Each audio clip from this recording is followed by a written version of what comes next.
Forgiving yourself when others won't. This is such a profound and nuanced topic. And it's something that is going to come up, obviously, a lot within our lives. So let's talk about the unique pain of trying to forgive yourself. Holding self compassion is what I like to say. You guys know that I don't ever say self forgiveness because past is in the past, does not exist. So what we can do is hold self compassion for ourselves when someone else refuses to do so. And this work is deep. This work is tricky. And I navigate it myself at some times still. And there's really no clear roadmap. But what I do know is that self compassion must become your anchor. This type of work of self compassion, self forgiveness requires us to cultivate a strong, honest, and really enduring relationship with ourselves. It means showing up to work on your inner world with sincerity over and over and over again, and really anchoring yourself in the recognition of who you are now, not who you once were. And knowing that the work that you have done and have been doing has been out of integrity, and you showing up to take accountability and learning and growing. That's what we've been doing the past 2 days, is that there's no mistake. Like, you have been showing up and doing the work. And when someone you care about is unwilling to forgive you, it can be really easy to internalize their narrative, their feelings of hurt, their anger. It can quickly turn into your self talk, which takes you down kind of like this self blame loop. So I'm bad. I don't deserve forgiveness. I caused harm. So how can I move on? Do not do this. If you find yourself going in this cycle, go back to the last 2 days of our program and start to anchor in what forgiveness is all about. Self forgiveness, I should say. This is where self compassion becomes really essential, not as a way to ignore any harm that you've caused, but as a way to, now this is important, to separate their perspective from your own inner truth. Because their perspective is only a fragment of the truth, and it is not your inner truth. So, whatever they're doing, whatever they're experiencing, that is not your own inner truth. Your past is not your present self. And the only way to hold compassion for yourself in this tension is to commit to seeing yourself clearly right now. So ask yourself, am I taking full responsibility for my actions? See yourself clearly here. Am I avoiding the pain of what I've caused, or am I sugarcoating anything? Am I minimizing? Am I minimizing my role in what's been going on? Or, am I showing up with a willingness to grow, to take responsibility and accountability, and to learn? And that's what we've been doing. And, if you do see any holes in this, great. That's perfect. That shows you where you can grow just a little bit more. But either way, you are showing up in the sincerity, doing the work.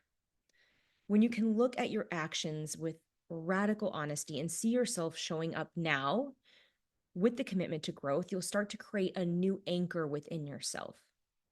And that anchor allows you to stand in the discomfort of another person's frustration, judgment, their inability to forgive you. And you're doing that without abandoning your own self-growth, your own self-compassion, your own truth. And that's all that matters, because this is what keeps you in the present. These questions, this reflection. Because remember, the past does not exist. It makes no sense to dwell, to go back, to sit in guilt and resentment. It only makes sense to grow forward. And that's it. You doing the honest work is the biggest form of an apology that you could ever give to somebody else, to them, the people who won't forgive you, and for yourself.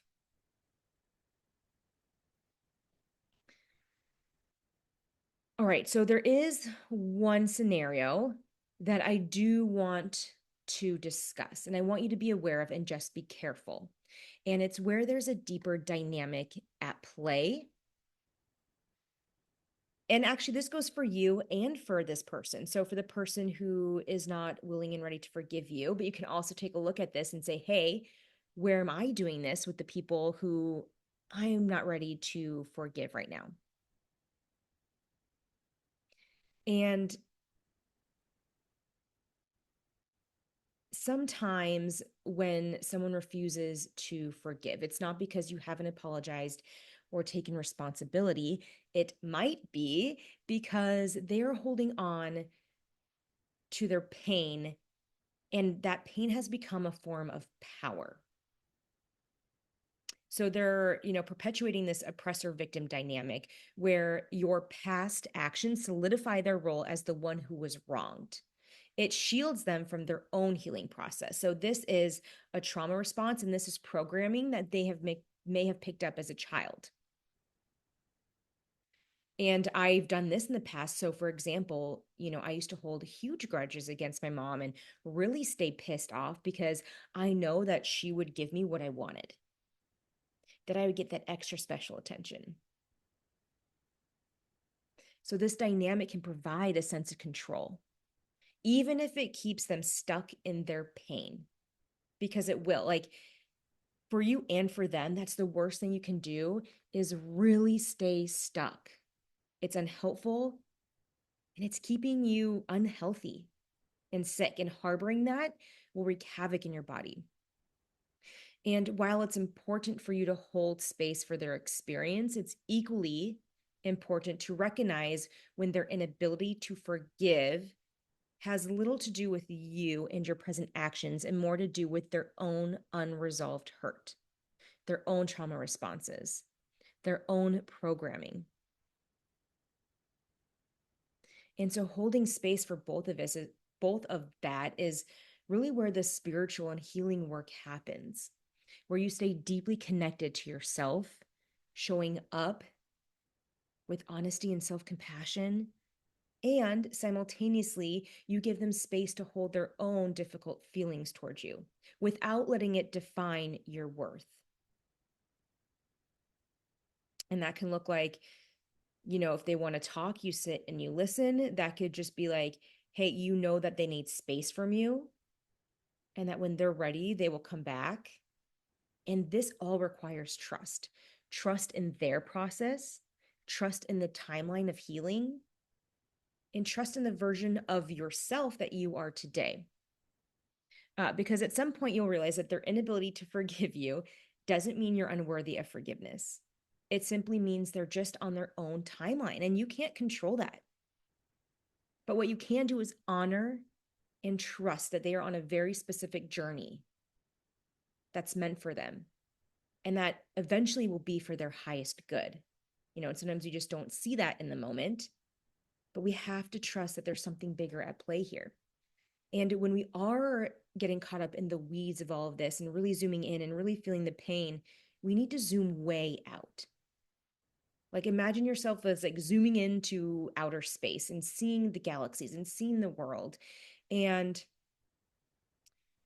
know that their life and timeline is something laid out that is way out of anyone's control. It's way out of your own control. It's in the hands of only themselves and only their own universe, only, their own God between them, whatever it is that you or they believe in. So let go of the need to be fully understood, because it's not about you.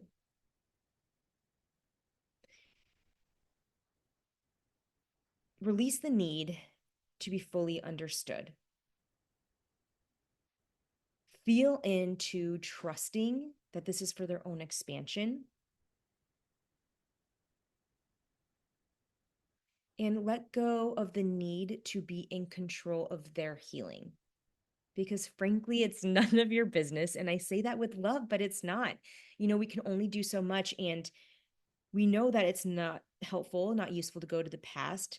What is helpful is for you to sit with yourself right now and be the best version of yourself, for you, for them, for the world. All right. So from here, we are going to really anchor this in with a meditation and some somatic work of how to really live in this duality of self compassion and the discomfort of having someone who is not ready to forgive you.